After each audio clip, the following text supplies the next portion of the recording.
Hola, muy buenas tardes a nuestro público, a nuestra audiencia que se está integrando poco a poco a este evento sobre maquiladoras y COVID-19.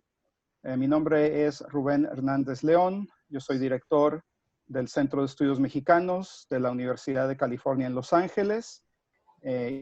Nuestro centro es parte del Instituto de Estudios Latinoamericanos y le queremos agradecer le quiero agradecer a Brian Pitts, que es el director asistente del instituto, a mi colega Gaspar Rivera Salgado y a nuestros ponentes, quienes van a ser presentados en un momento más. Como parte de esta bienvenida, y antes de que se inicien las presentaciones, me voy a permitir leer el reconocimiento que hace UCLA a los pueblos originarios de nuestra región.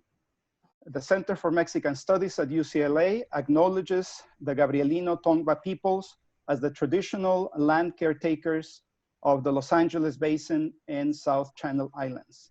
As a land-grant institution, we pay our respects to the ancestors, the elders, and our relatives and relations, past, present, and emerging. Ahora me voy a permitir leer la parte inicial de un comunicado del Instituto Internacional acerca del movimiento por la vida de las personas y las comunidades negras afroamericanas en este país y en el mundo.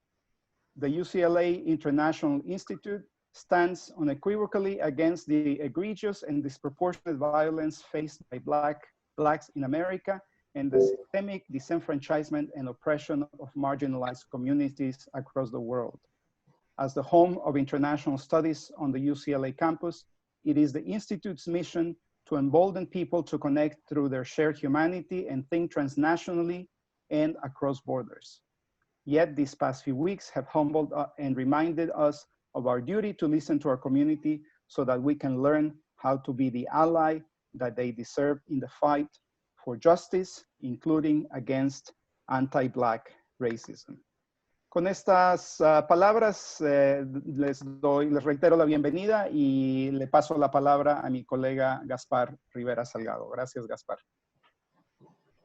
Muchas gracias, Rubén, por esas palabras de bienvenida. Gracias a Brian por su apoyo técnico. Queremos darle la bienvenida a todas las personas que están participando. Ya tenemos una buena lista. Tenemos 35 personas participando en este webinario. Gracias. Vamos a iniciar con este panel y antes de presentar a los ponentes, quiero decirles que queremos una participación activa de todos ustedes. Si pueden comenzar mientras a enviarnos sus preguntas, mientras los ponentes nos dan sus comentarios, hay un botón abajo que es de Q&A, Questions and Answers, y ustedes pueden escribir sus preguntas. Y al final de que hablen los tres panelistas, vamos a comenzar con esa ronda de preguntas y respuestas. Entonces les pedimos que por favor nos envíen sus preguntas a través de ese botón abajo. Tenemos el gran placer de tener una lista de tres panelistas muy distinguidos que van a hablar sobre trabajadores en las maquilas y el COVID-19. Cada uno de ellos trabaja desde una parte específica de la frontera y vamos a proseguir en el siguiente orden. Me da mucho gusto saludar y darle la bienvenida a mi compañera Julia Quiñones, directora del Comité Fronterizo de Obreras en Ciudad Acuña, quien nos va a hablar sobre los trabajadores de las maquiladoras frente a la contingencia del COVID-19. Ella se ha distinguido por sus trabajos sostenidos con trabajadores de la maquila y también ha participado en encuentros internacionales sobre este tema y acaba también de publicar unos reportes súper importantes y ojalá que nos pueda comentar sobre eso. Bienvenida, Julia. Vamos a tener después la participación de la doctora Cirila Quintero, profesora investigadora del Colegio de la Frontera Norte, sede Matamoros, quien va a hablarnos sobre acuerdos, riesgos y luchas de los trabajadores de la maquiladora en tiempos de COVID-19. Muchas gracias y bienvenida también a Cirila por estar aquí. Ella es parte de esta gran institución mexicana, el Colegio de la Frontera, que se extiende desde Tijuana en el oeste hasta Matamoros en el este. Tienen un sistema de monitoreo de toda la frontera y qué bueno tenerte aquí desde Matamoros y la bienvenida. Finalmente, nuestro tercer panelista es el compañero Enrique Dávalos, del colectivo Olin Cali en Tijuana y también de San Diego City College en San Diego, aquí en la frontera de California. Él nos va a hablar también sobre el coronavirus y conflictos en la maquila. Bienvenido, Enrique. Y él nos habla ahora desde la Ciudad de México. Los panelistas tienen entre 12 y 15 minutos para darnos sus comentarios y así tener tiempo para entrar en un diálogo con todas las participantes y los participantes. Entonces, le cedo el piso a Julia. Por favor, adelante. Buenas tardes, compañeros. Un gusto compartir este webinario con ustedes. Y pues bueno, primero quisiera agradecer, ¿verdad?, al Centro de Estudios sobre México en la UCLA sobre temas coyunturales en el marco de la pandemia global causados por el COVID-19. Y pues a quien ha estado organizando el webinar.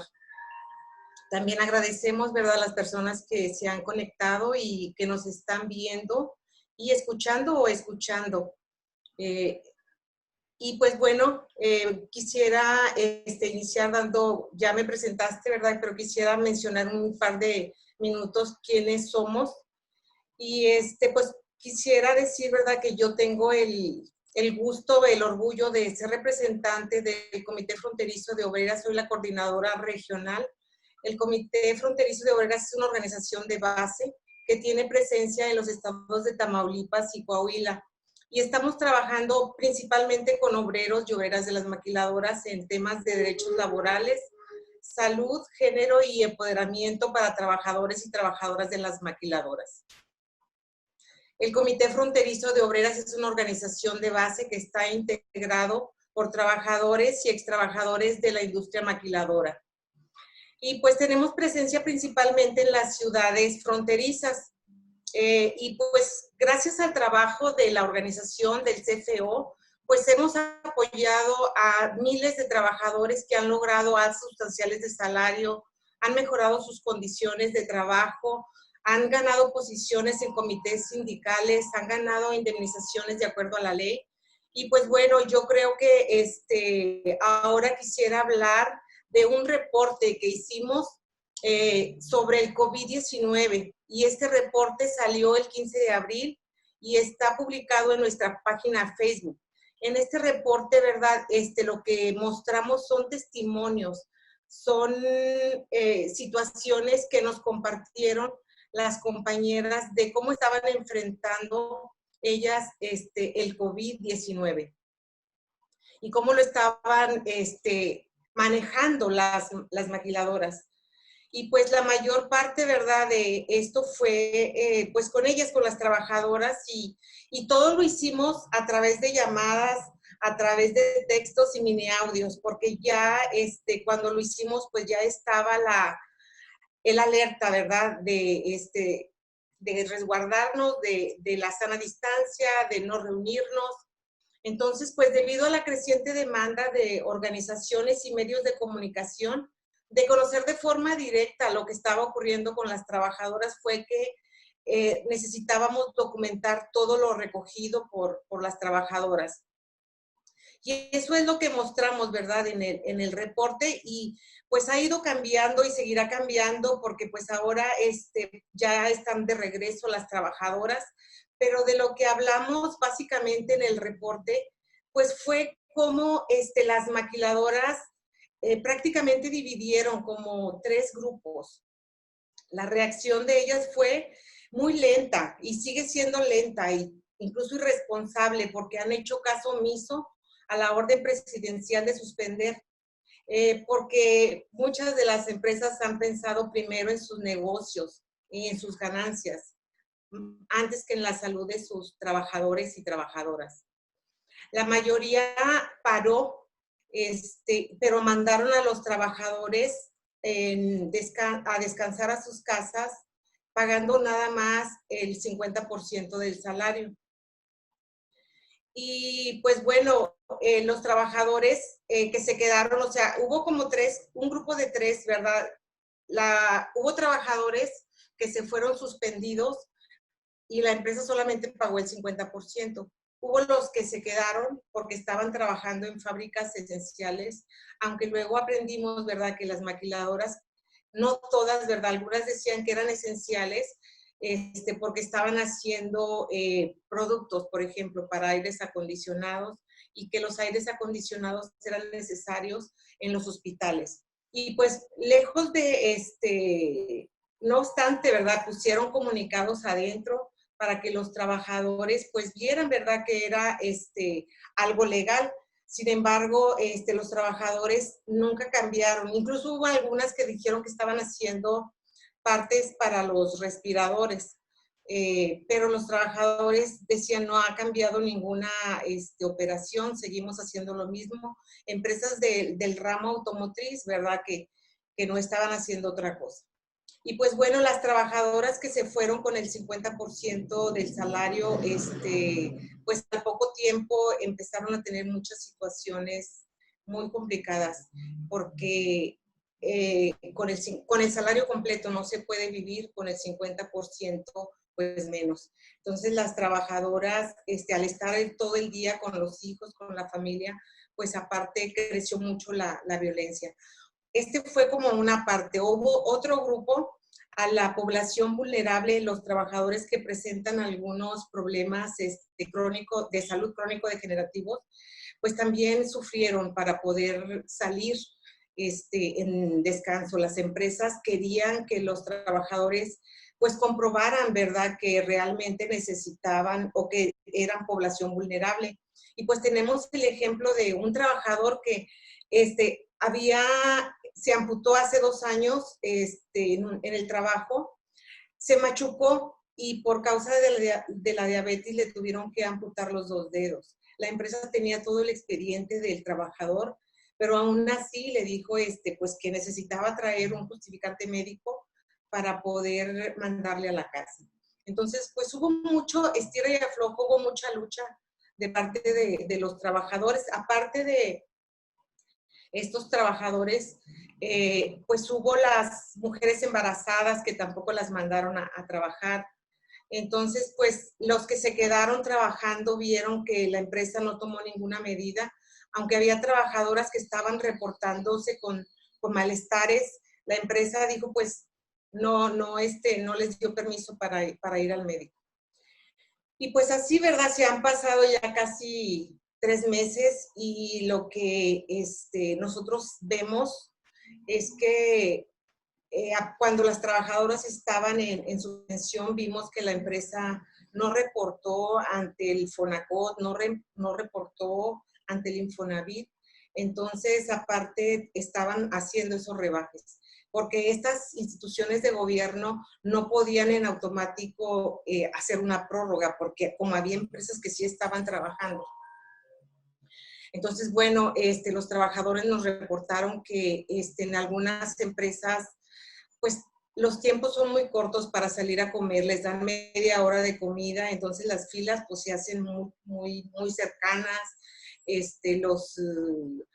horas de los descansos son 15 minutos, entonces obviamente que esto no les da suficiente tiempo para ir y lavar las manos.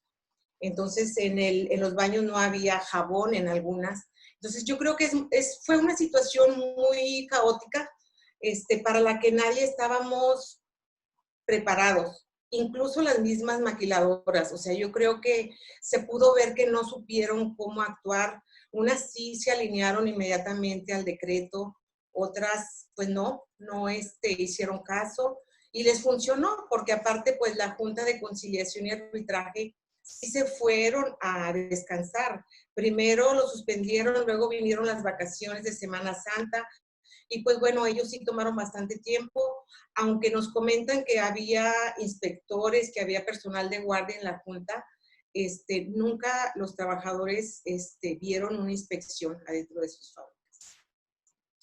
Entonces, bueno, pues acá sí, más de 3 meses, la situación ahora que están regresando, están muy difícil. Hay empresas que han anunciado que han hecho cambio de estructura.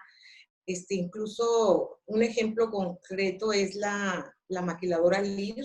La Lear, decimos que se convirtió en la empresa emblemática porque esta empresa en Ciudad Juárez hubo muchos decesos, muchas personas contagiadas que murieron. Aquí esa empresa en Ciudad Acuña y en Piedras Negras tiene cerca de 4,000 trabajadores. Y publicaron en el periódico que habían hecho muchos arreglos, que habían movido máquinas, que habían incluso puesto separadores para que no hubiera contacto entre un trabajador y otro. Pero lastimosamente, y hablando con compañeras, están diciendo que la situación es igual. O sea, en los baños no tienen como, textual, lo dijo una trabajadora, estamos como animales, porque cuando entran al baño, no tienen botes de jabón, o sea, dicen que el jabón lo tienen como en una olla, es un jabón líquido donde todos los trabajadores tienen que meter la mano para poder lavar las manos. Entonces, dice, pues, ¿de qué cuidado se está hablando? Y en el comedor, pues igual, ¿verdad? Mucha aglomeración, muy juntos, no es posible o no lo están cumpliendo lo de la sana distancia.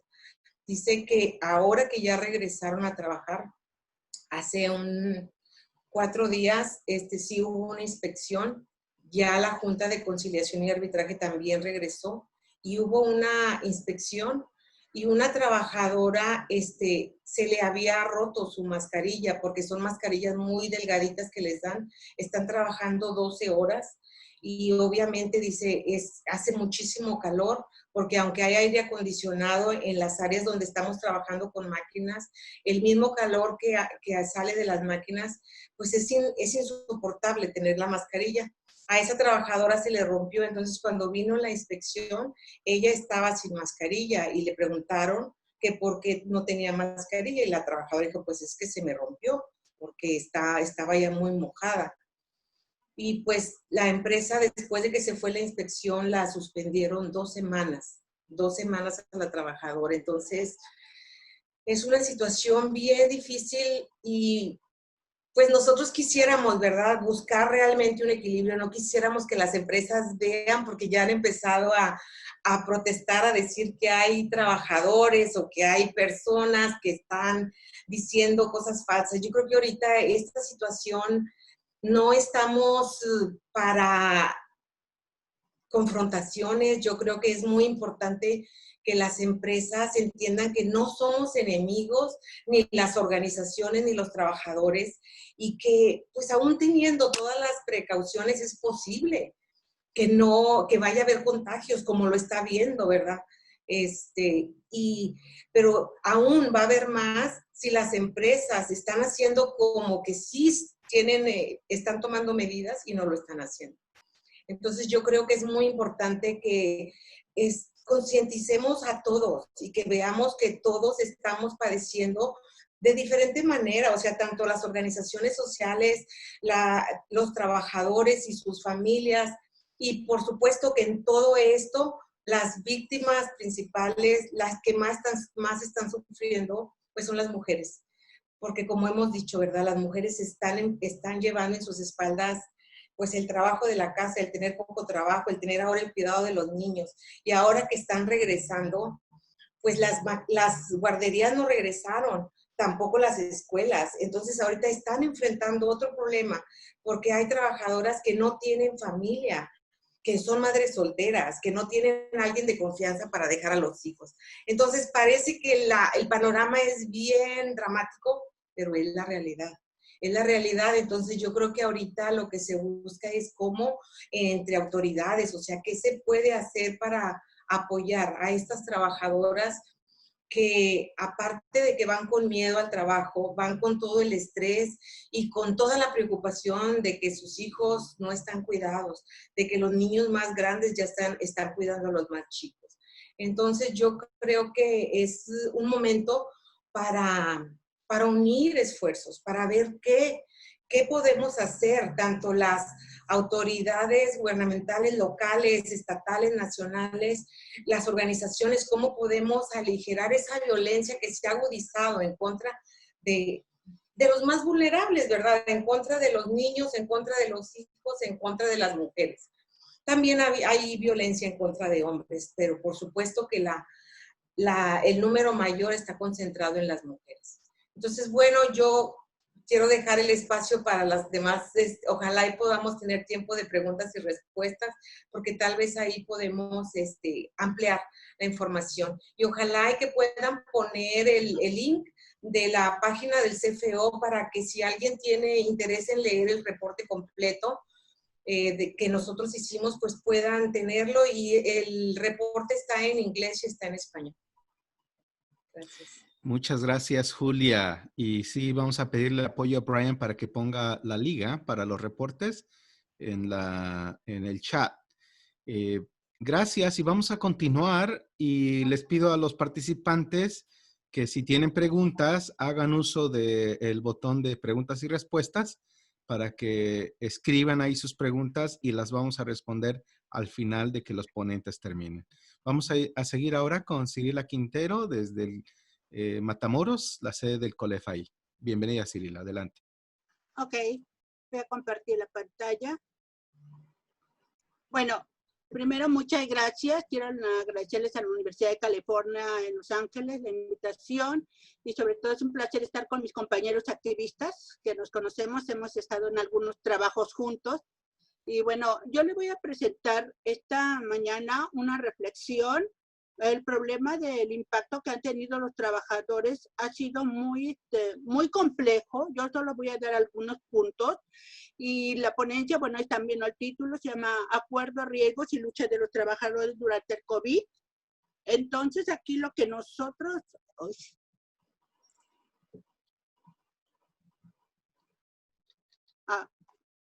¿me pueden ayudar desde allá? Es que no cambie la pantalla. Ahora sí. Ok. Los objetivos que tiene esta presentación, primero, es en qué consistió, como lo que decías, Julia, que no se haya llevado a cabo las consideraciones que dictó el gobierno federal. A mí me parece sobre todo que hubo un desencuentro entre los acuerdos que dictó el gobierno y, por otra parte, lo que realmente sucedió.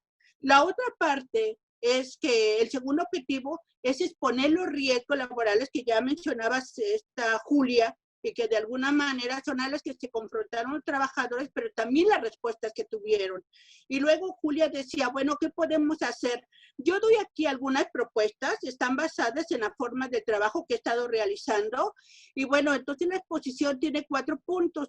Un punto sobre estos acuerdos laborales, ¿qué fue? Estos acuerdos gubernamentales, ¿cuáles fueron? Luego los riesgos de trabajo, la respuesta de los trabajadores y unas propuestas para buscar ese equilibrio entre regresar a las actividades de la maquila, pero cuidando la salud, y voy a cerrar con unas conclusiones. En particular sobre los acuerdos, me gustaría decir que hay 3 acuerdos centrales. El primero, que es el 25 de marzo, en donde mandan a casa a los vulnerables.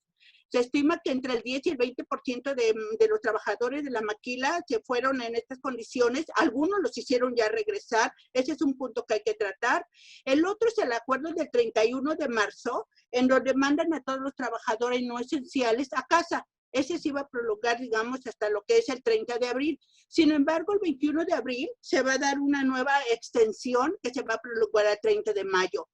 Pero en ese del 21 de abril quiero mencionar que hay un artículo en donde dice, el artículo 3, que dice que estas medidas sanitarias dejarán de implementarse a partir del 18 de mayo del 2020. Esto es sumamente importante porque va a también darle un papel importante a los gobiernos estatales. Y yo creo que ese es un punto que hay que tener en cuenta. Y finalmente, como decías, Julia, el regreso a la normalidad va a ser el 1 de junio. Entonces, ¿qué es lo que yo veo sobre todo las fallas principales? Me parece que el acuerdo del 31 de marzo fue hecho muy general. No se marcaba que era esencial. Entonces, sobre todo, ¿esencial para quién? Por supuesto que las maquilas se consideraban esenciales porque eran parte de la cadena global de valor. Incluso algunas, para ser esenciales, reconvirtieron parte de su producción. Entonces, a mí me parece sobre todo que hay esta falla de qué es lo esencial. El otro punto fundamental en el artículo de 31, en el acuerdo 31 de marzo, es que no se decía qué era lo que de alguna manera el pago del salario. Se intuía que era de acuerdo a la ley, pero algunos maquiladores decían, no, pues a mí no, ¿cómo se llama? No me dijeron y no tengo por qué pagarlos. Pagar el 100%, y como dice Julia, lo mandaron entre 60 al 50% según fuera la maquiladora. Otro punto importante es que también algunos gobiernos estatales convirtieron la maquila en esencial. Por ejemplo, el gobierno de Chihuahua dijo que la maquila seguía trabajando porque era una actividad esencial. Y la otra parte es que por debajo de todo, de que no los querían enviar a casa, los trabajadores empezaron a protestar de que se querían ir a casa. Aquí es sumamente importante. ¿Por qué? Porque no solo se va a dar en este primer apartado de que se tienen que ir a casa, sino incluso durante la extensión, y esto va a llevar a mucha confusión entre cuándo tiene que realizarse el reinicio. Primero, sobre todo, es importante decir que en esta actividad, cuando se dictó que se fueran a casa, también es importante decir que muchas de las ciudades las ciudades fronterizas, lo que es Tamaulipas, lo que es Coahuila, lo que es la Baja California, estaban totalmente en pleno contagio. La otra parte es que los trabajadores se enfrentaban a otras problemáticas como el transporte que se tiene que hacer en el transporte público, y realmente donde van a empezar a cuestionarse que de veras esto no se puede controlar va a ser a mediados de abril, cuando empiezan a verse muchos contagios, y el caso más extremo, como decía Julia, fue en Juárez, donde los primeros muertos de los trabajadores fueron 13 trabajadores en esta actividad. Sin embargo, el 18 de mayo va a empezarse a dar una consideración de que tienen que regresar a las actividades. Ojo, el regreso a las actividades era gradualmente. Sin embargo, algunas maquiladoras consideraron que ya podían reintegrarse el 1 de junio, aun cuando estaban en rojo. Aquí en esta parte de la extensión también va a ser sumamente importante que los gobiernos estatales. Aquí también cada uno va a interpretar si es necesario o no. Entonces, perdón, ya lo llevé a la parte final.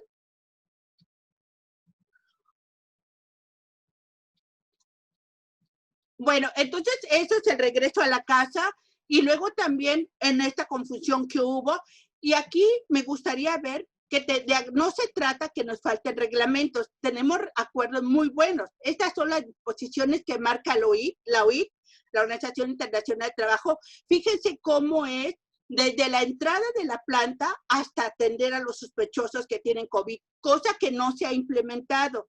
La otra parte, este es el folleto o el formato que tenían que llenar las empresas, diciendo que realmente estaban atendiendo no solo las instalaciones, con dotarlas, con readecuarlas y todo, sino incluso que tenían un plan para atender a los enfermos. Y se habla de un plan de salud y también de un plan de salud mental. Es decir, las reglas existen. Sin embargo, fíjense que lo que se basa sobre todo las maquiladoras, sobre todo se basan en que tengan el equipo personal obligatorio, el transporte, horarios escalonados, pero no hablan qué pasa si hay alguien enfermo. ¿Qué pasa con los riesgos laborales? Bueno, miren, aquí es bien importante, quien conoce la maquila, el principal punto, uno de los puntos fundamentales es la estructura de la línea de producción.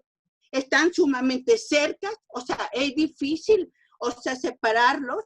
La otra parte son plantas muy abiertas a la visita de la gente, los proveedores, los clientes, los trabajadores que van a otras plantas, y eso sin olvidar también el transporte público. Entonces, esta es una situación que lleva mucho estrés. Los trabajadores desde finales de febrero estaban trabajando con miedo, porque ya se sabía que ahí había de alguna manera contagios, desde antes incluso de los acuerdos de la situación que estaba viviendo, de que iba a dictar el gobierno federal. Me parece que este punto es fundamental porque vemos los riesgos que se contagien, pero ¿qué pasa con la salud mental?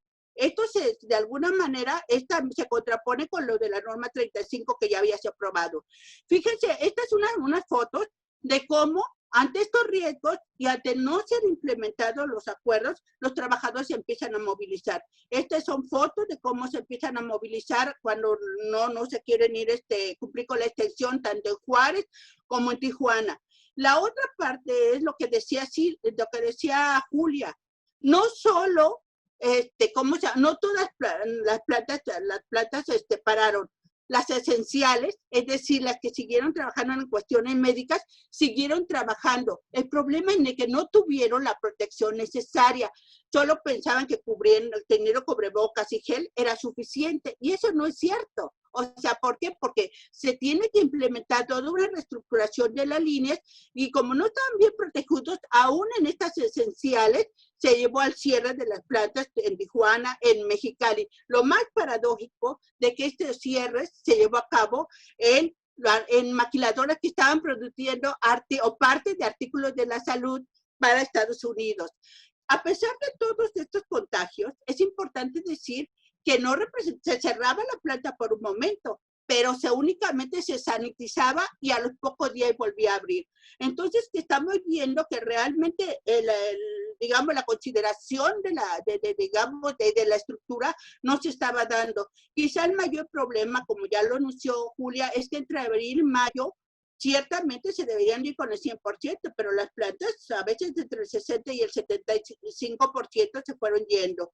Entonces, y estas plantas que siguieron trabajando para atraer a los trabajadores, les daban bonos y otros incentivos. Sin embargo, como yo tuve algunas entrevistas con trabajadores, dice, no, irte es como jugarte la vida.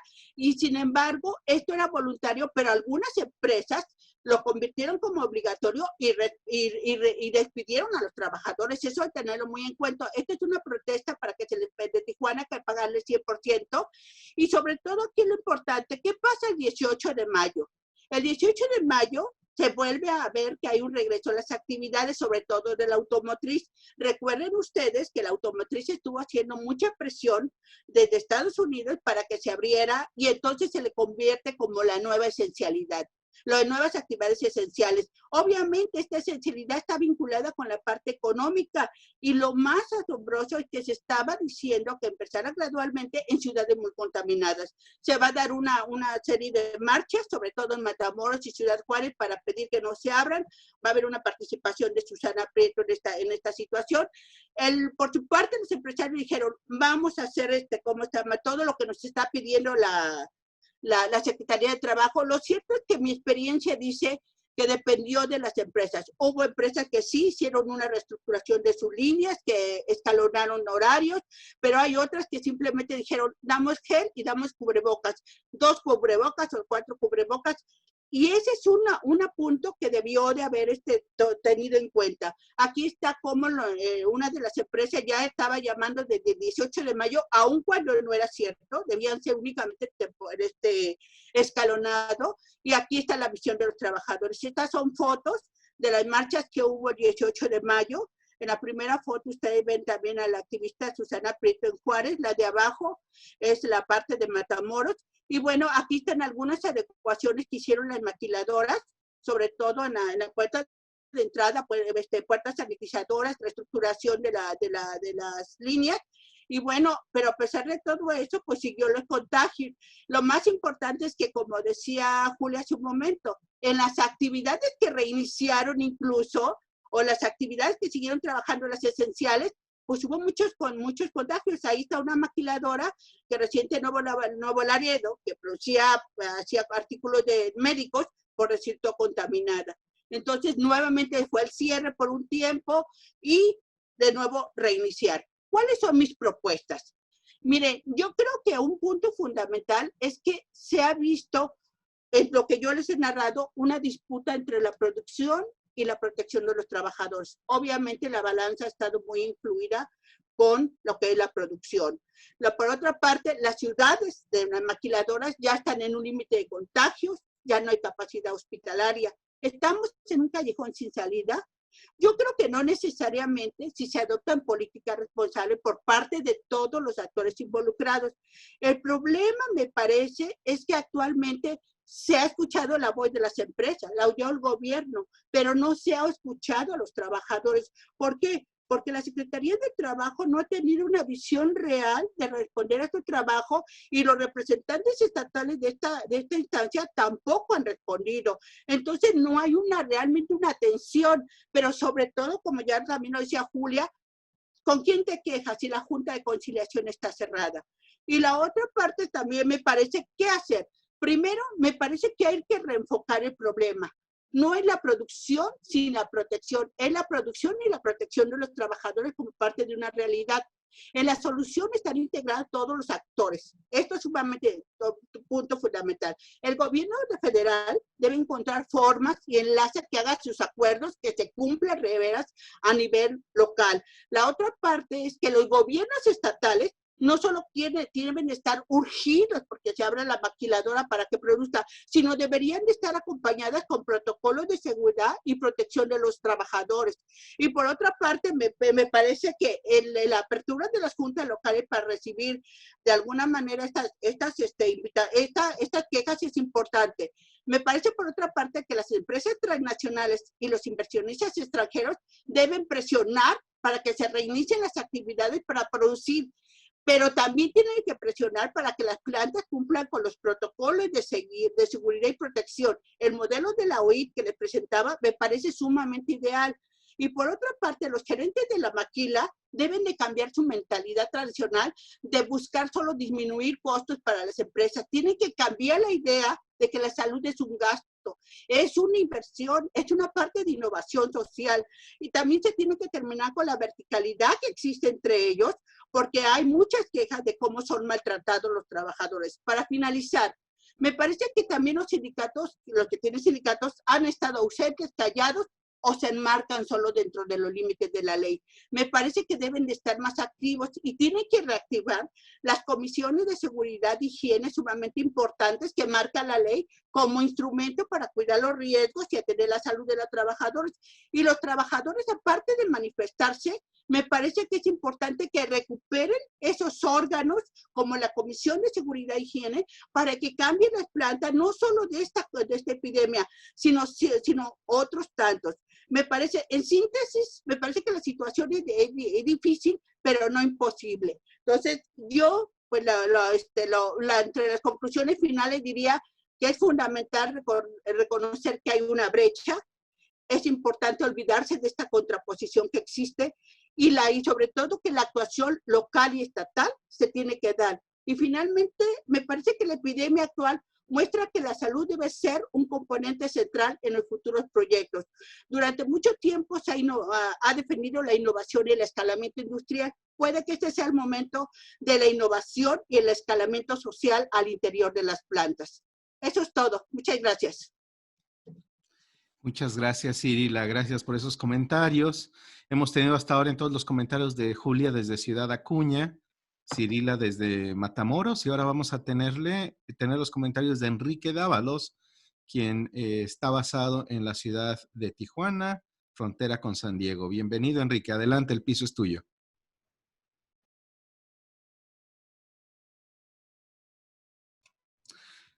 Estás en...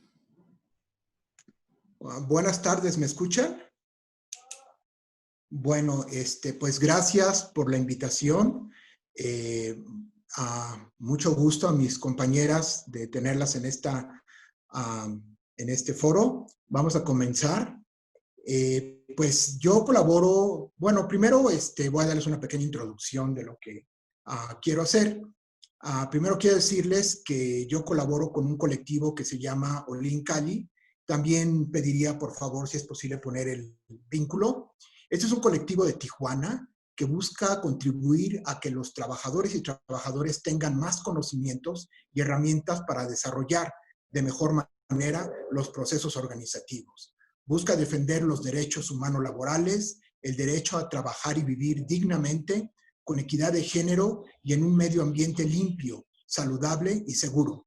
Olincali busca contribuir al fortalecimiento de la conciencia y la organización colectiva de los y las trabajadoras fronterizas de la industria maquiladora, pero también de servicios de las trabajadoras que trabajan asalariadamente en el hogar, en la industria agrícola, por ejemplo, en San Quintín, y en otros trabajos de base. En Olincali participan principalmente migrantes de México, de Centroamérica, de Haití y deportadas y deportados de los Estados Unidos.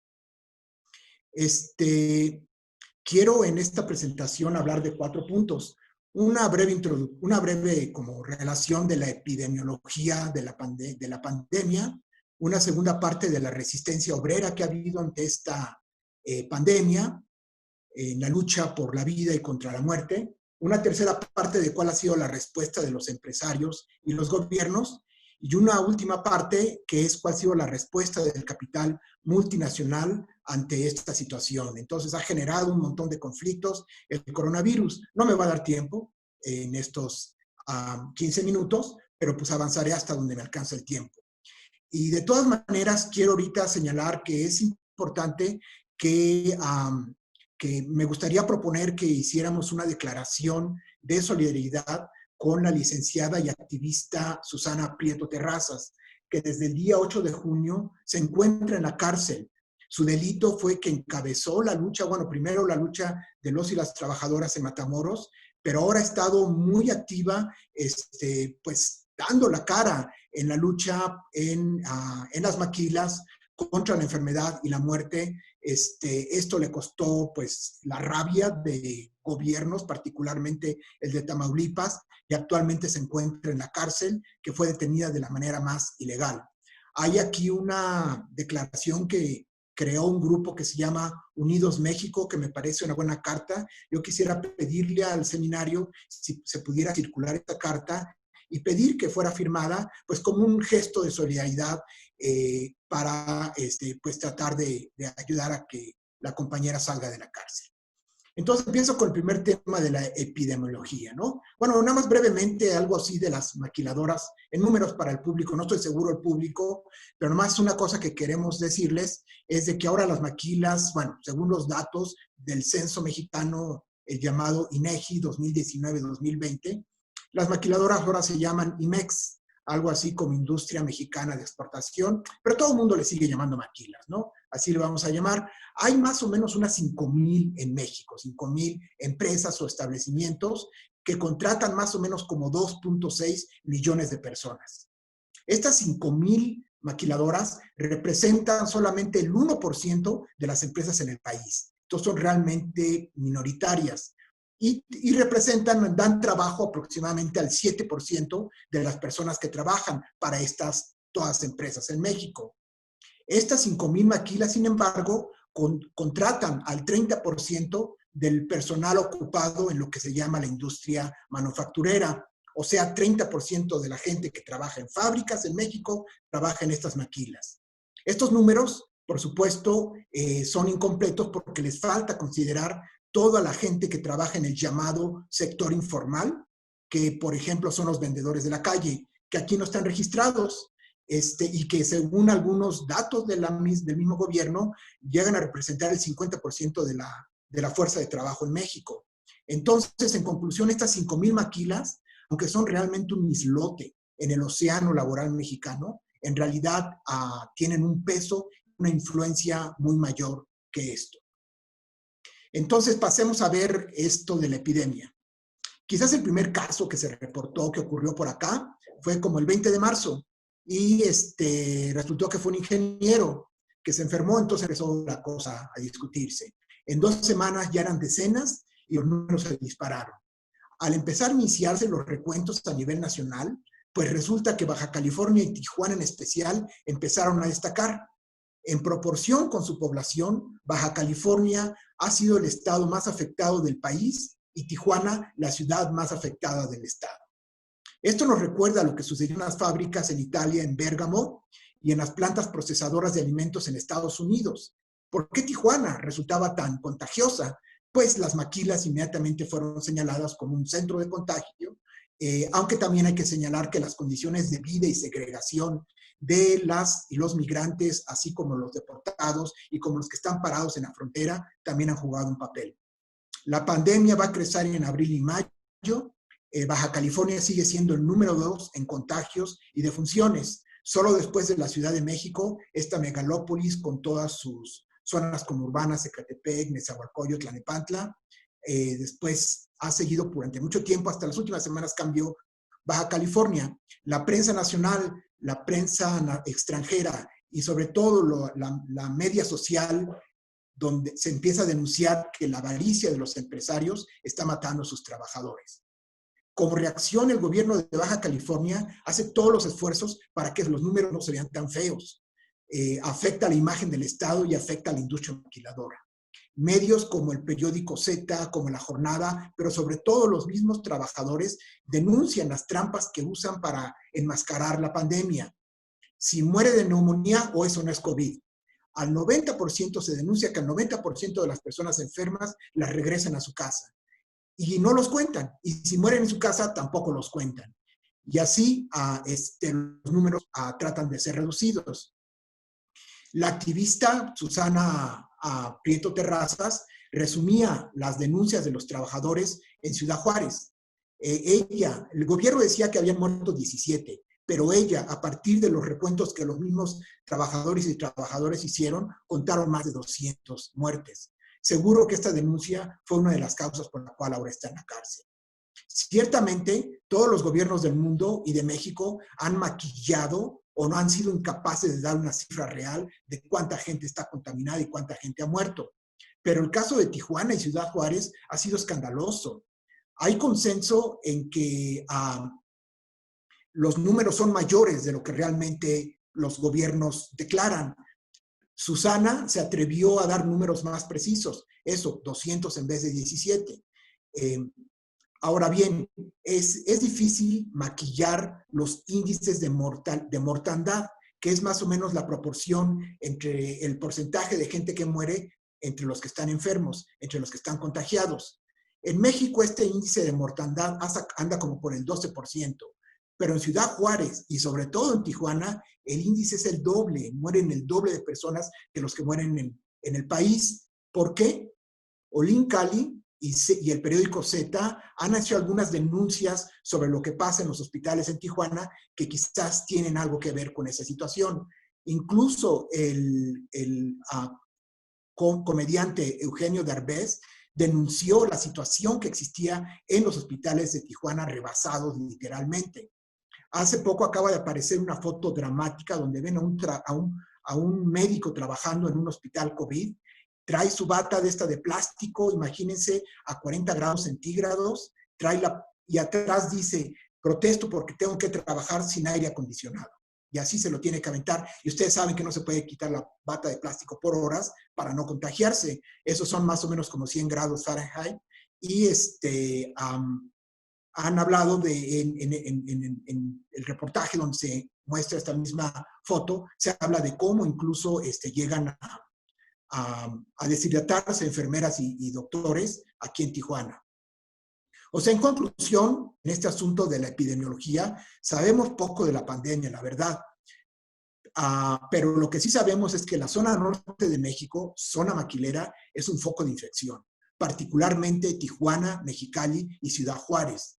Los y las trabajadoras han denunciado y luchado no solo contra la enfermedad y muerte, sino contra los patrones maquileros que poco o nadie se hicieron o que no podían hacerlo para protegerles, ¿no? Entonces vamos a ver un poquito de la resistencia de estos trabajadores, ¿no?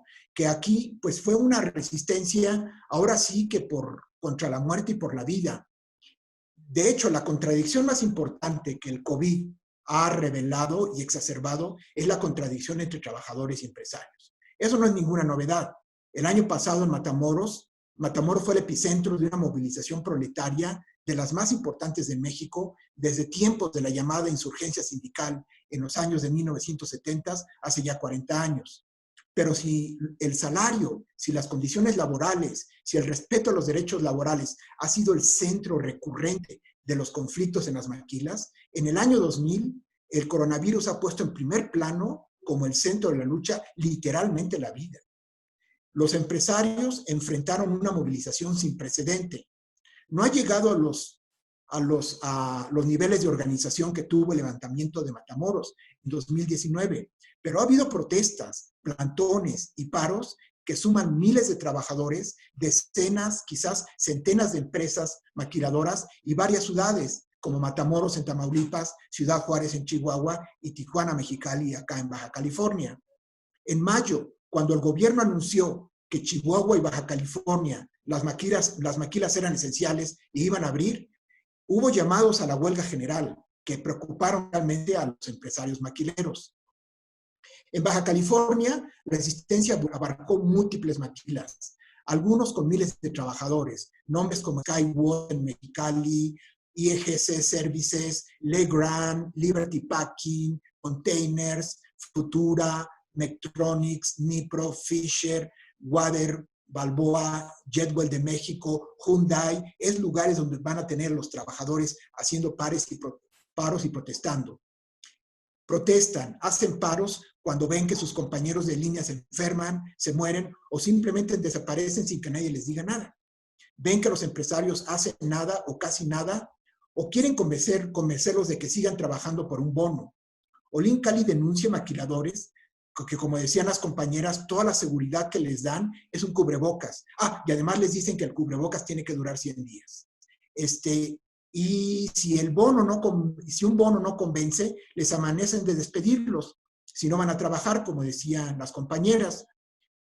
Todo esto lo sabemos por denuncias propias de los y las trabajadores, aunque algunas veces las historias llegan a los periódicos y noticieros. Algunas empresas causan escándalo por sus acciones.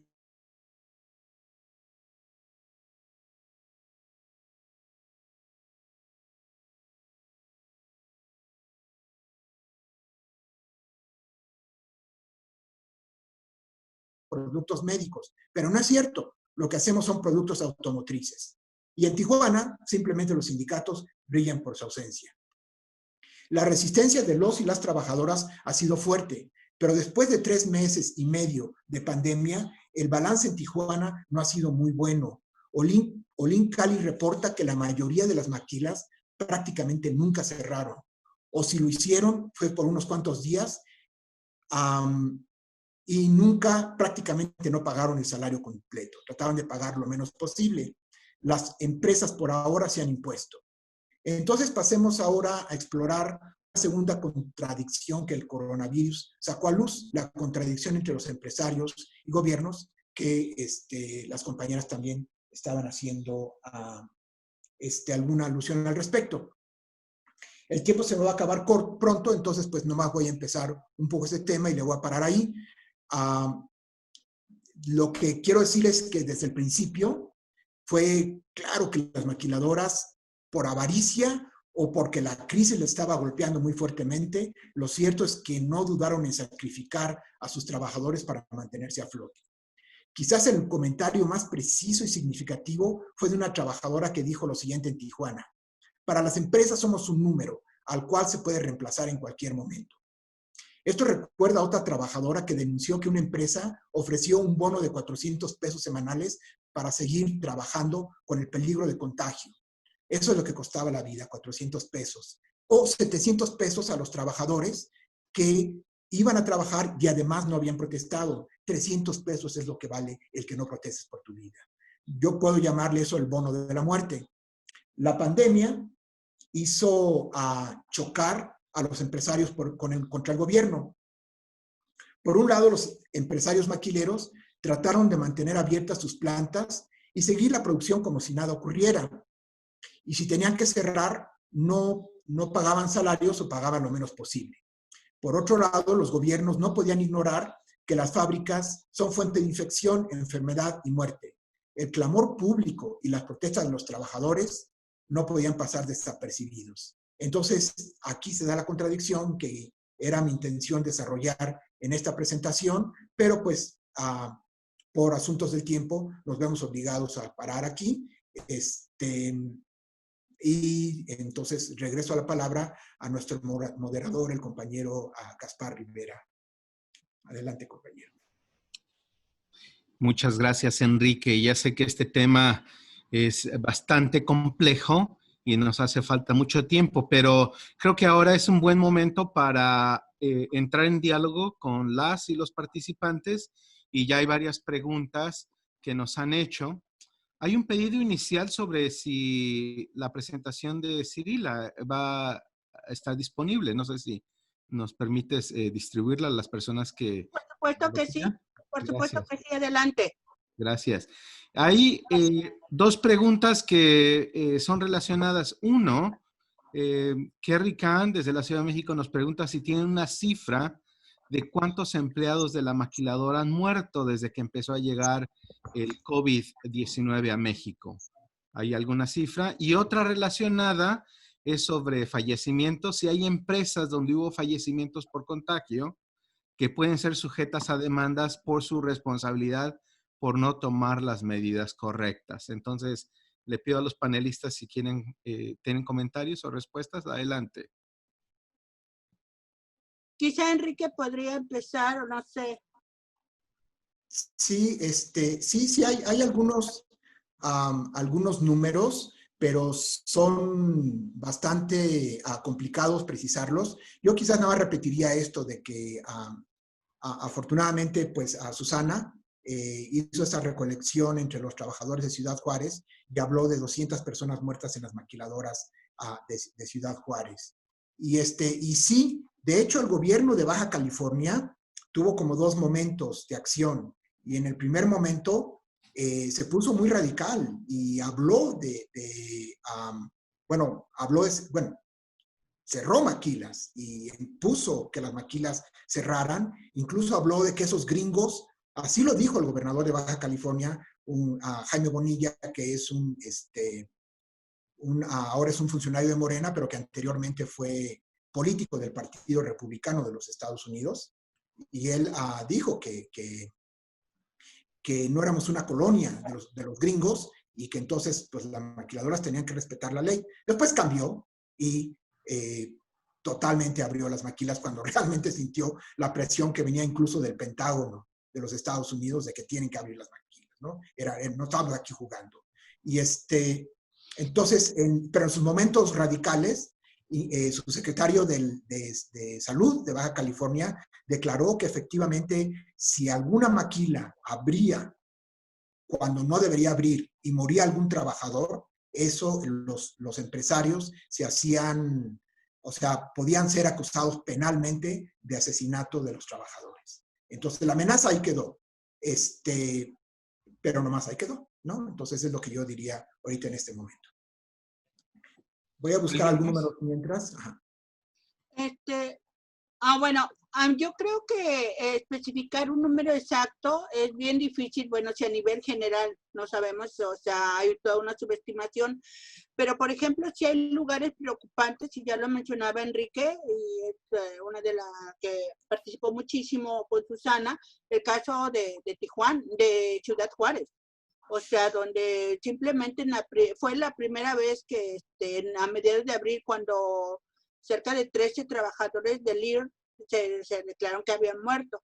Entonces, o sea, yo creo que Juárez es el punto fundamental que hay que tener para hacer una evaluación, hasta dónde pueden llegar las empresas y un gobierno que no respeta la legalidad, los acuerdos, a costa de la vida de los trabajadores. Ese es algo pendiente. En el caso de Tamaulipas, sería por los sindicatos más tradicionales, lo que sea, pero el número es sensiblemente menor en comparación de los otros. Sí ha habido, o sea, Luciana Quizá, por ejemplo, hubo apenas 2 muertos, y todo, pero no es en cantidad de la situación de precariedad que existe en Juárez. Y bueno, después estaría el caso, como bien dice Enrique, de Tijuana. Nada más. ¿Puedo yo nada más complementar esa pregunta? Yo creo que no existen datos específicos, estadísticas ni de contagios, ni de personas contagiadas, ni de muertes de trabajadores. Y lo último que yo escuché esta semana es que ya no van a decir de dónde son. Por ejemplo, ahora que ya regresaron a trabajar, hemos visto que ha habido brotes en algunas maquiladoras. Por ejemplo, aquí hay una empresa, La Figura, hubo un trabajador que dio positivo a la prueba y entonces pues todos los demás se alarmaron, entonces la empresa tuvo que mandar a algunos a sus casas, pero después de esto lo que declararon es que ya no van a decir de qué lugares son. Y por ejemplo, en Ciudad Acuña, es una población más o menos chica, tiene 3 hospitales, ahorita están a tope. O sea, ya tuvieron que traer un hospital móvil de Saltillo porque ya no hay camas, ya no hay suficientes respiradores para las personas contagiadas que están llegando. Entonces yo creo que está creciendo muchísimo y muy rápido, pero no hay estadísticas y creo que no va a haber después de estas declaraciones que escuchamos. ¿Puedo decir una Adelante. cosa, Gaspar? Adelante, Enrique. Nada más los números oficiales para el 23 de junio es que en el caso de Baja California ha habido 1,794 muertes en todo el estado de Baja California. En Chihuahua ha habido 577 muertes. Y en el caso de la ciudad de Tijuana, específicamente en Baja California, ha habido 807 muertes. Y lo que sabemos por el pasado, que cuando el tema de la maquila se discutía más en los medios, es que muchas de estas muertes tenían que ser atribuidas justamente al contagio provocado dentro de las fábricas. Entonces, por ahí tendríamos que buscarle para tratar de tener un número más o menos real de cuáles han sido los efectos de la industrialización aquí en tiempos de pandemia. Gracias. Y voy a leerles 2 preguntas. Gabriela Victoria nos pregunta, ¿qué actores tienen que responsabilizarse por los gastos que genera la implementación de las medidas sanitarias, tanto en cada centro de trabajo, fábricas maquiladoras, como en la infraestructura de salud, que incluye a los trabajadores de salud? Otra pregunta nos hace Eduardo Vargas y dice, ¿consideran que las injusticias vividas en el marco del COVID-19 pueden ser fuente de inconformidad contra los sindicatos charros o de protección? Adelante, si tienen comentarios sobre estas 2 preguntas. Bueno, a mí me gustaría decir que como yo les puse en el trabajo, es importante que todos los actores asuman su responsabilidad, pero sobre todo las empresas. O sea, yo creo que eso es fundamental. O sea, el protocolo que tienen que tener desde que sus trabajadores ingresan hasta que de alguna manera están en su planta y resultan de alguna contagiados, también debería de haber una forma de que también los apoyen en salud, sobre todo porque los municipios tienen una cobertura muy mínima. O sea, por más que quieran, como dice Julia, y pasa lo mismo en Matamoros, y pasa lo mismo en Reynosa, ya no hay lo que pasa es que el COVID sacó muchos problemas que tenemos a nivel municipio. O sea, un rezago de un hospitalario tremendo. Entonces, el gobierno de Matamoros había propuesto al presidente municipal que se diseñara un área alterna en donde las empresas como organización apoyaran la atención de sus trabajadores. Entonces yo creo que hay muchos factores, no puedes responsabilizar solo a uno, porque muchas veces que el gobierno te da unos decretos, pero es tu obligación cumplirlos a nivel local. Entonces hay mucho involucramiento en esa parte de asumir la responsabilidad sobre todo, pero le apuestan solo a producir sin salud de los trabajadores. Ese es el punto. Gracias. ¿Alguien más? Bueno, sobre la responsabilidad de los sindicatos charros, yo creo que en nuestra experiencia en esta región de Tamaulipas y Coahuila, los sindicatos charros pues siguen haciendo su función, ¿verdad? De estar subordinados, de estar a lo que diga la empresa. Sin embargo, yo creo que viendo, las cosas no se pueden ver como en blanco y negro. Yo creo que esta pandemia también ha hecho resurgir, ¿no? Así como en otras ciudades la movilización de trabajadores. Yo, por ejemplo, puedo mencionar que hay en Reynosa, Tamaulipas, hay una corriente más democrática. Hay varias corrientes, todas son de la CTM, pero hay una corriente de un sindicato más democrático, digamos, y nosotros conocemos varios líderes, varios dirigentes en activo, y yo creo que hay evidencias, ¿verdad? Y hay videos donde cuando las empresas se resistían a dejar salir a los trabajadores, el sindicato fue y se paró afuera para decir a los trabajadores que no se presentaran, que se regresaran al trabajo. Entonces yo creo que han evidenciado, y sí tenemos que reconocer que aunque sean de la CTM, sí ha habido algunos corrientes, algunos grupos más apoyando a los trabajadores en esta pandemia. Sí, sí, pues la situación acá en Baja California es un poco diferente, como ya hemos platicado anteriormente, ¿no? O sea, esa zona Chihuahua, toda la zona Tamaulipas, Coahuila es diferente y Baja California es diferente. Aquí, como ustedes saben, en Baja California la situación con los sindicatos en las maquilas es terrible porque a diferencia de otros lugares donde podemos hablar de sindicatos charros, aquí ni siquiera son sindicatos charros, son sindicatos más, pues hasta difícil llamarles sindicatos, pero son sindicatos fantasmas creados antes de cuando el broker abre la maquila, le ofrece al inversionista un menú de posibilidades de cómo invertir, dónde poner la fábrica y qué sindicato quiere escoger. Entonces, cuando el trabajador entra a la fábrica, ya tiene entre los papeles de registro para empezar a trabajar, tiene que firmar también su afiliación al sindicato. Ni siquiera tiene que pagar cuotas, porque la empresa es la que paga y los sindicatos cobran según el número de trabajadores a la empresa. Entonces solo sirven a la empresa y de ninguna manera simplemente van a hacer algo en favor de los trabajadores. Entonces esa es la situación. El movimiento definitivamente, como todos los movimientos que surgen, pues uno de los primeros enfrentamientos que tienen es con esta figura sindical, que entonces sí aparece para decir, no se movilicen, no hagan nada, aquí estoy yo. Este también es el caso y pues presionan y tratan de crear, y hay una larga historia de lucha por tratar de crear sindicatos verdaderos.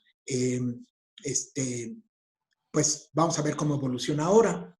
En cuanto a los actores para pagar que preguntan, yo coincido con mis compañeras en que pues es que las empresas dicen, pues yo por qué así, el gobierno me dice, según la ley tengo que pagar solamente el salario mínimo en emergencias, pero, pero ahora me salen con que tengo que pagar todo el salario de los trabajadores, y yo por qué si yo no creé, yo no soy responsable de la pandemia, yo no la creé, ¿no? Yo no la traje, que la pague el que la hizo, los chinos o quien sea, pero yo no la tengo que pagar. Esa es la actitud, ¿no? Pero pues realmente, como dicen las compañeras, pues sí tienen una responsabilidad social y en ellas cae el simple hecho de que exista, bueno, es que nos lleva hasta, o sea, la pandemia toca de una manera muy fundamental la crisis de la sociedad en que estamos viviendo, en todos los campos, en la salud, en el trabajo, en muchos otros. El simple hecho de que tengamos esta forma de trabajo maquiladora en México obedece a una forma de economía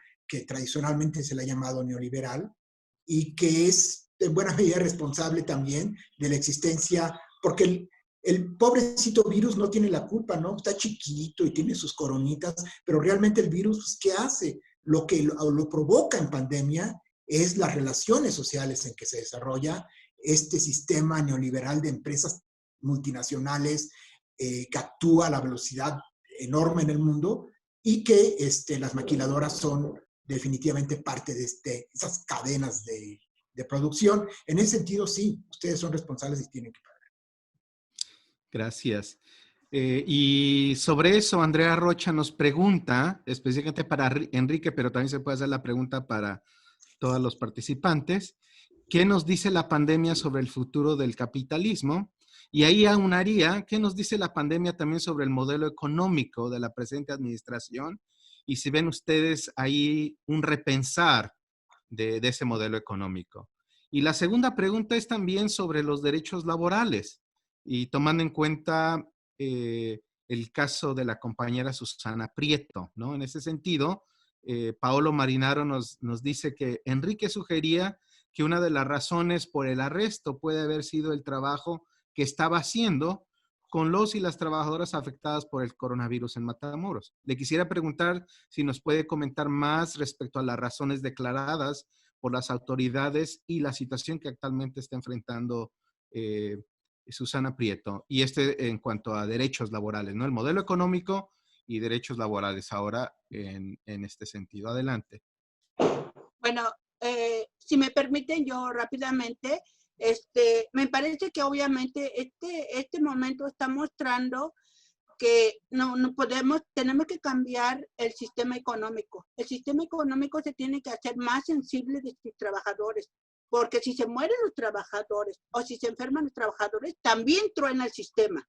Entonces, simplemente eso es importante, pero tenemos que replantear medidas. Siempre las empresas han visualizado a los trabajadores como un costo y los buscan reducir al mínimo el salario, o sea, como si nada más los trabajadores tuvieran que comer. No tienen, y sin embargo, no les toman en cuenta que necesitan vivienda, salud y todo. O sea, los estándares están, pero es el momento de incluir la parte social, no solo, digamos, dentro de las industrias, sino en todos los acuerdos que se firmen.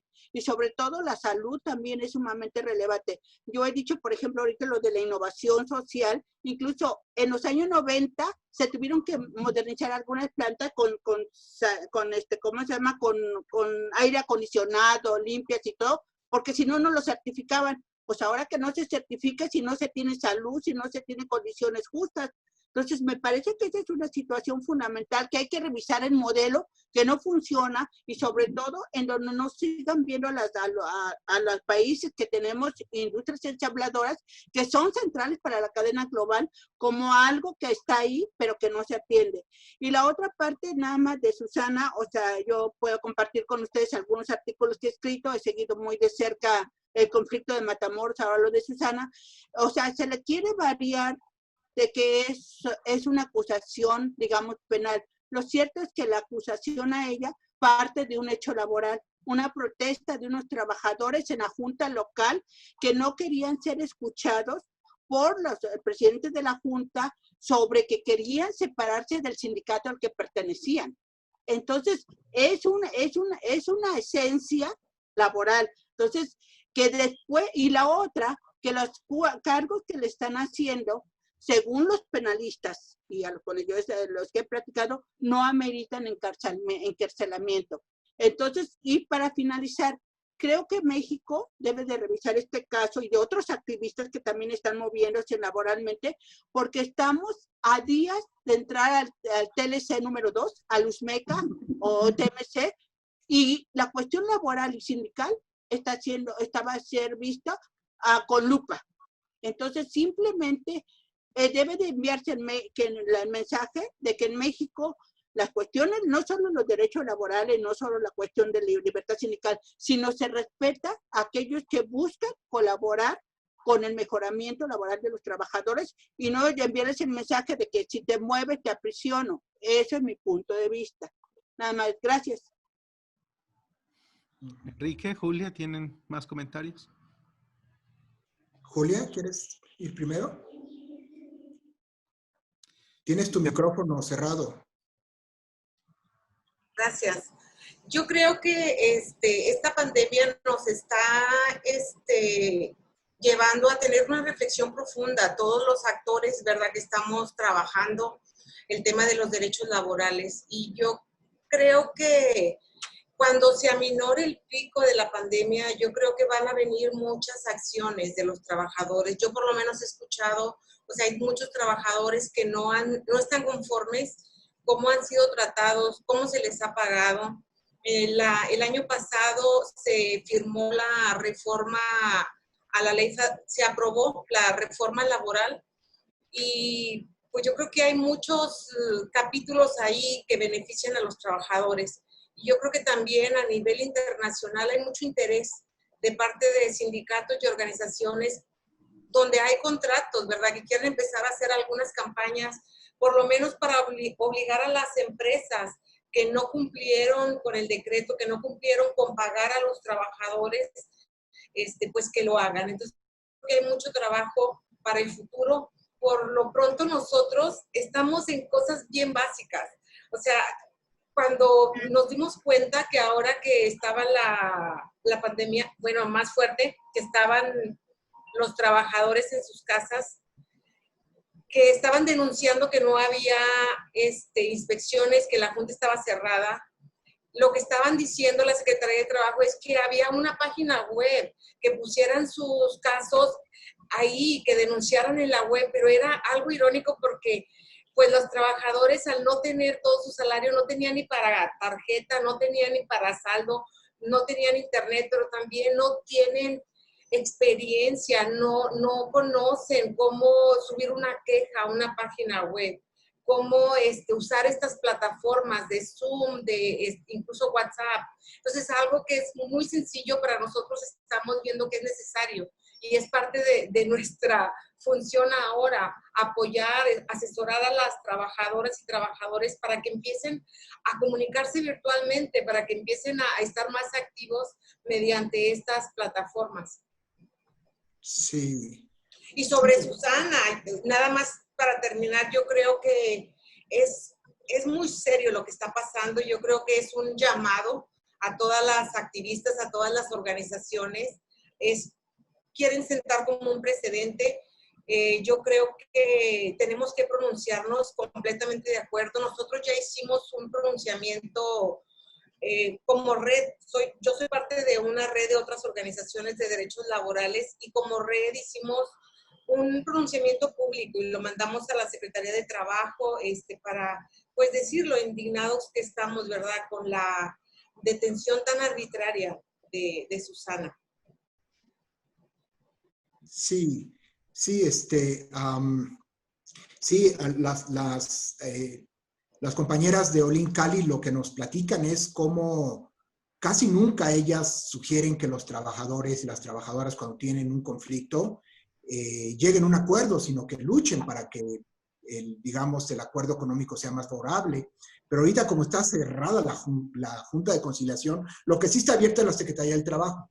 Entonces, ahorita sí están recomendando que se vayan a hacer especies de compromisos, de acuerdos con las empresas, aunque no es lo más favorable, porque además están posponiendo todos los casos, y de por sí es burocrático, los casos que están metidos en internet, si te va bien, nos reportan las compañeras de Olin Cali, te van a tocar cita el año que entra, ¿no? Entonces, la situación realmente en justicia laboral es una burla en estos momentos.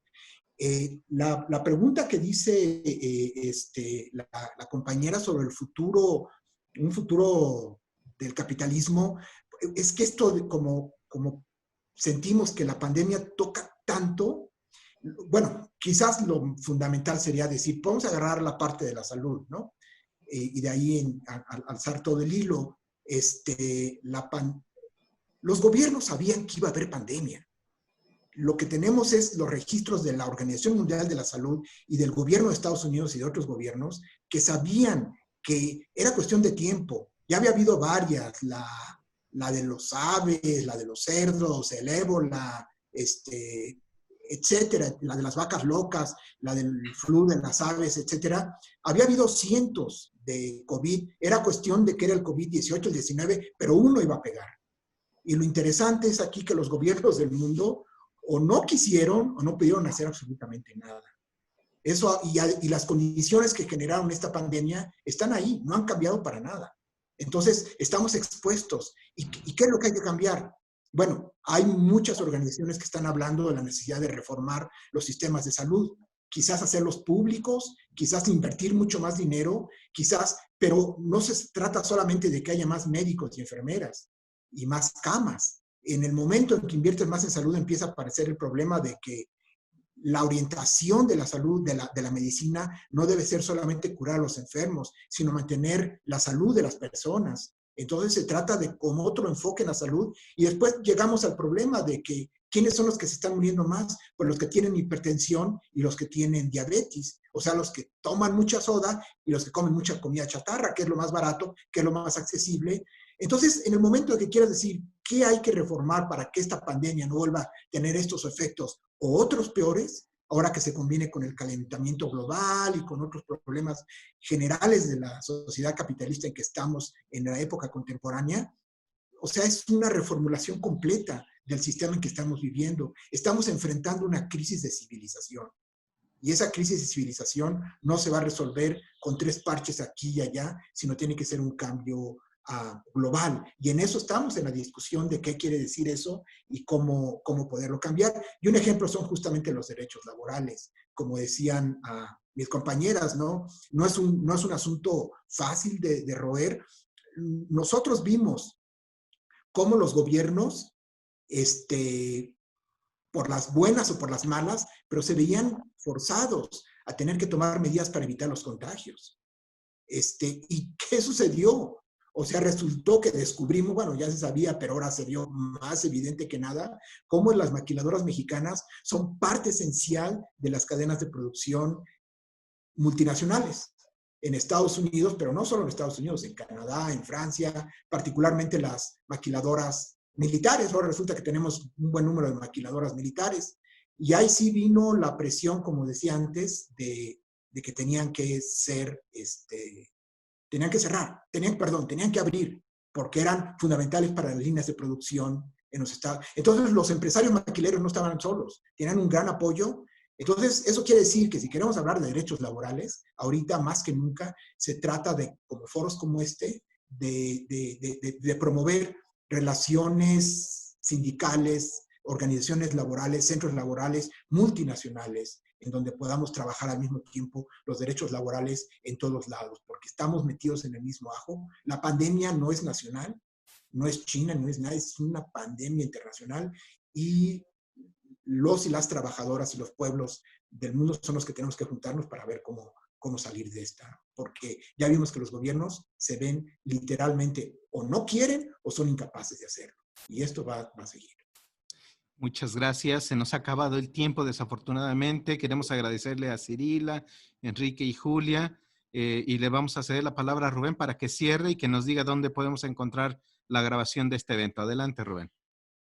Muchas gracias, Gaspar. Gracias, Cirila. Gracias, Julia. Gracias, Enrique, por estas excelentes presentaciones y comentarios y un análisis tan detallado, tan exhaustivo y tan pertinente, dadas las circunstancias que enfrentan los trabajadores, particularmente en la industria maquiladora en México. Gracias también a mi colega Gaspar Rivera Salgado, que ha jugado un papel muy importante en la organización de estos seminarios sobre el tema de COVID-19 y los trabajadores en México y en Estados Unidos. A Brian Pitts, que es director asistente del Instituto de Estudios Latinoamericanos de UCLA. Y les quiero recordar a todo el público que nos está escuchando, que nos está viendo, a través de distintas plataformas, que este jueves 2 de julio tendremos a Cristina Chica, que es candidata a doctora en sociología por el Departamento de Sociología de UCLA, quien nos va a hacer una presentación relacionada con el tema de COVID-19 acerca de las adaptaciones, de las estrategias de la comunidad LGBT+ en la Ciudad de México en esta circunstancia de pandemia. Esta presentación va a ser en inglés, habrá un PowerPoint también para el evento, y los esperamos el jueves, este jueves que viene a la 1 de la tarde, hora del Pacífico. Son las 3 de la tarde, hora del Centro de México. Muchas gracias a todos una vez más, y les recuerdo que pueden ver este y todos los otros eventos que hemos realizado relacionados con estos temas y otros asuntos en la página de Facebook del Latin American Institute de UCLA, UCLA Latin American Institute. Ahí están todos registrados. Tenemos mucha suerte de poder tenerlos grabados, y me da a mí mucho gusto tener esa oportunidad, en particular por el evento del día de hoy, que ha sido excelente. Gracias a todos y esperamos verlos muy próximamente aquí en su casa, el Centro de Estudios Mexicanos de UCLA. Hasta luego.